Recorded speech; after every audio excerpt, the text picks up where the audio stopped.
LG साहब ने उनको, हमने पूछा अफसरों से क्या हो गया, एलजी साहब ने उनको बुलाया और उनको धमकाया कि अगर तुमने ये स्कीम बंद नहीं की तुमको सस्पेंड कर दूंगा, तुमको जेल भेज दूंगा, ईडी छोड़ दूंगा तुम्हारे पीछे, सीबीआई छोड़ दूंगा, तुमको जेल भेज दूंगा। दिल्ली पुलिस हमारे पास नहीं है जो कि सीधे सीधे जनता की सुरक्षा के लिए जिम्मेदार है, लेकिन हमारे दायरे में जो कुछ आता था हमने वो सब किया।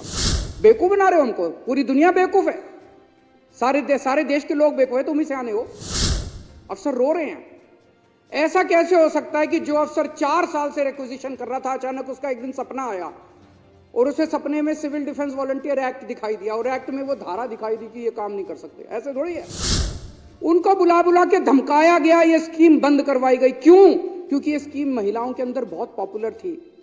दिल्ली के बस में ट्रैवल करने वाले लोगों को ये, जैसे अभी कैलाश गहलोत ने इन्होंने बताया कि उनको ये लगता था कि हमारा अपना आदमी वर्दी में बैठा है, ये हमारी सुरक्षा है। सिविल डिफेंस वॉलंटियर्स को आ रही दिक्कतों को लेकर विधानसभा में बोले दिल्ली सीएम अरविंद केजरीवाल ने कहा कि जिन मरसलों को बसों में महिलाओं की सुरक्षा के लिए तैनात किया गया था वो आज भाजपा की गंदी राजनीति को चलते सड़कों पर प्रदर्शन करने को मजबूर है। दिल्ली पुलिस हमारे पास नहीं है जो कि सीधे सीधे जनता की सुरक्षा के लिए जिम्मेदार है, लेकिन हमारे दायरे में जो कुछ आता था हमने वो सब किया। हमने पूरी दिल्ली में इतने सीसीटीवी कैमरे लगा दिए जो कि पूरी दुनिया में सबसे ज़्यादा, न्यूयॉर्क, टोक्यो, फ्रांस, पेरिस, सारी दुनिया में, लंदन, जितने सीसीटीवी कैमरे हमने लगाए हैं पूरी दुनिया में उतने कहीं नहीं हैं, और केवल 5 साल के अंदर लगा दिए इतने सीसीटीवी। जितने डार्क स्पॉट्स थे हमने वहाँ पे स्ट्रीट लाइट्स लगवाई, और उसी दिशा में हमने बसों के अंदर बस मार्शल्स की नियुक्ति की। एक तरफ बसों के अंदर सीसीटीवी कैमरे भी लगाए गए, पैनिक बटन भी लगाए गए, और साथ साथ बस मार्शल्स की नियुक्ति भी की गई, क्योंकि बसों के अंदर न केवल महिलाओं की सुरक्षा का मामला है, छोटे मोटे कई सारे अपराध होते हैं, जेब कतरे आते हैं, जेब काटते हैं, छेड़छाड़ करते हैं महिलाओं के साथ, किस्म किस्म के अपराध होते हैं। उन सब अपराधों को रोकने के लिए बस मार्शल्स की नियुक्ति का प्रपोजल बनाया गया, और 2015 से बस मार्शल्स अच्छा काम कर रहे थे। मेरे पास ढेरों उदाहरण है जो बस मार्शल्स ने शानदार काम किया है। 20 नवंबर 2019 को मार्शल अरुण कुमार ने देखा कि एक 4 साल की बच्ची को लेके एक आदमी बस से नीचे उतर रहा है, और वो बच्ची जोर जोर से रो रही है ढोलक कुआं के पास। तो उसे शक हुआ और उसने उस आदमी को पकड़ लिया, और पता चला कि वो उस बच्ची का किडनैप करके लाया था निज़ामुद्दीन रेलवे स्टेशन से, और बाद में बच्ची को अपने पेरेंट्स के साथ मिलवाया गया। 29 अक्टूबर 2019 को मार्शल मनीष कुमार ने देखा कि एक आदमी ने टिकट नहीं ले रखी और उसका सस्पिशियस बिहेवियर था। उसे पकड़ के जब उसका बैग छानबीन की गई तो उसमें से 5 मोबाइल फ़ोन और 4 एटीएम की मशीनें निकली। उसे भी थाने में हैंडओवर किया गया। नवंबर 2019 में मार्शल संतोष ने एक चोर को रंगे हाथों पकड़ा और उसके यहाँ से एक चोरी किया हुआ मोबाइल फ़ोन मिला 540 नंबर बस में। 6 जनवरी 2023 को मार्शल संदीप चक्कारा ने एक आदमी को एक लड़की के साथ गलत काम करते हुए रोहिणी के क्षेत्र में पकड़ा, और उस आदमी को, इस तरह के ढेरों एग्जाम्पल्स हैं, उसे पुलिस के हवाले किया गया। ये स्कीम अच्छी खासी चल रही थी और अचानक इस स्कीम को 1 नवंबर से बंद कर दिया गया। इसके पीछे का मैं थोड़ा सा बैकग्राउंड देना चाहता हूं कि स्कीम 2015, 16, 17, 18, 19, 20, 21, 22 8 साल ये स्कीम चली। इसमें 3 विभाग शामिल हैं। एक ट्रांसपोर्ट डिपार्टमेंट है।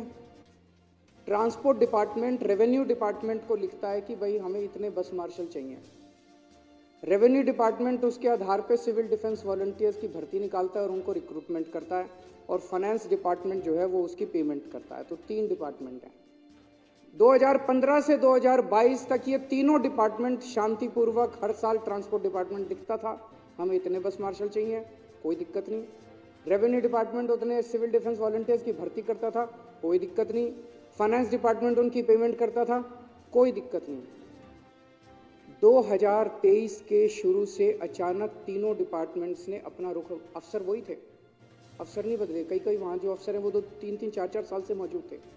अचानक उन्हीं अफसरों ने अपना लिखना बदलना चालू कर दिया, फाइल पे लिखना चालू कर दिया सिविल डिफेंस वॉलंटियर्स का ये काम नहीं है।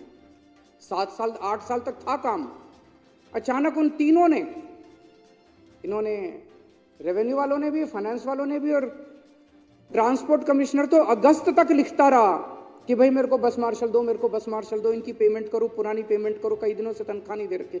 अगस्त में अचानक उस कमिश्नर ट्रांसपोर्ट ने, जो कि 3-4 साल से था, ये कमिश्नर ट्रांसपोर्ट आशीष कुंद्रा 3-4 साल से कमिश्नर था, हर साल वो रिक्विजिशन करता आ रहा है। अचानक अगस्त 2023 में क्या हो गया?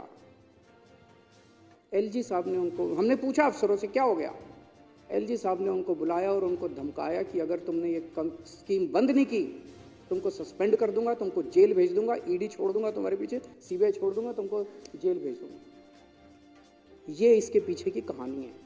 अफसर रो रहे हैं।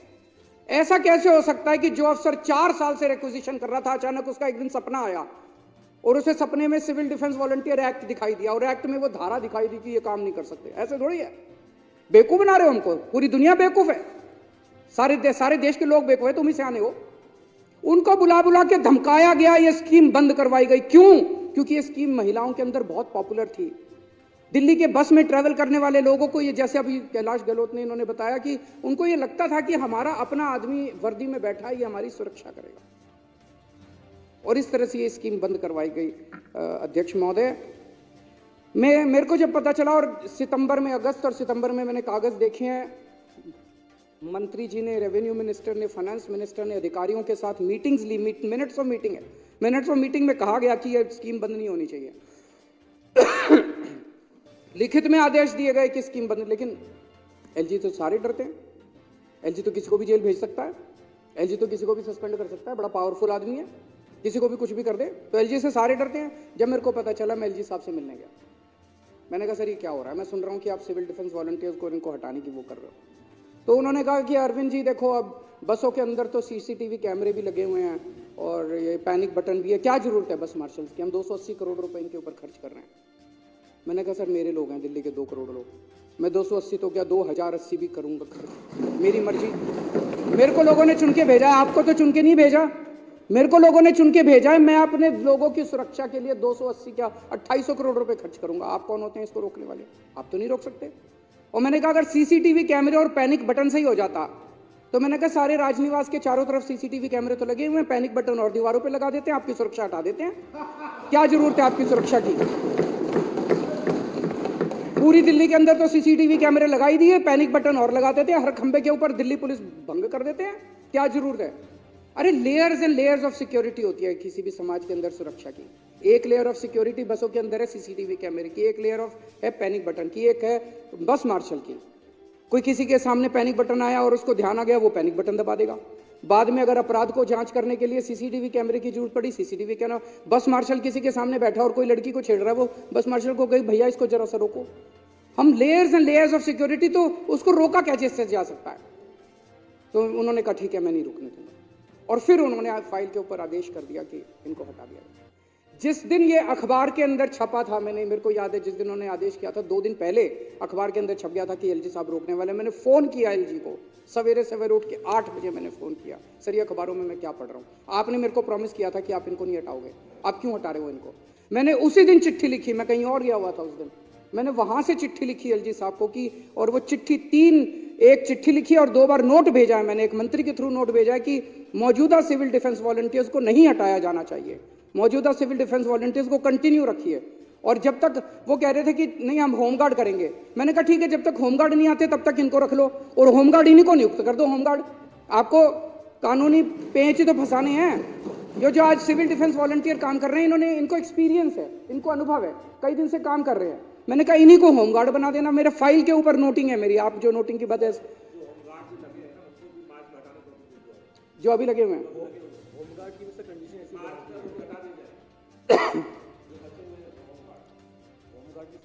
और अब खुद हटा के बीजेपी वाले उनके धरने में जाके टेस हुए अपने मगरमच्छ के आंसू बहा रहे हैं। शर्म आनी चाहिए आप लोग, थोड़ी सी शर्म बची है तुम लोगों के अंदर तो डूब मरो चुल्लू भर पानी के अंदर। तुम लोग इस तरह की गंदी राजनीति करते हो, खुद ही हटवाते हो और खुद ही उनके उसमें धरने में जाके तुम रोना रोते हो।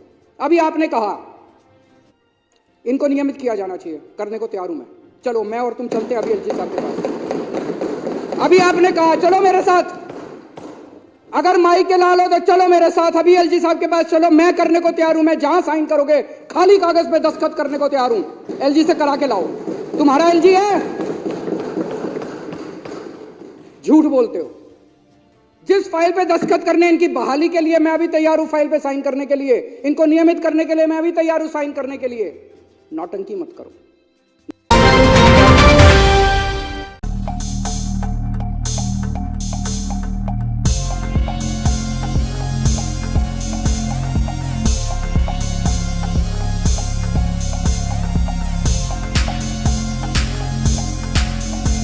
JL न्यूज़, नया जमाना, नई सोच।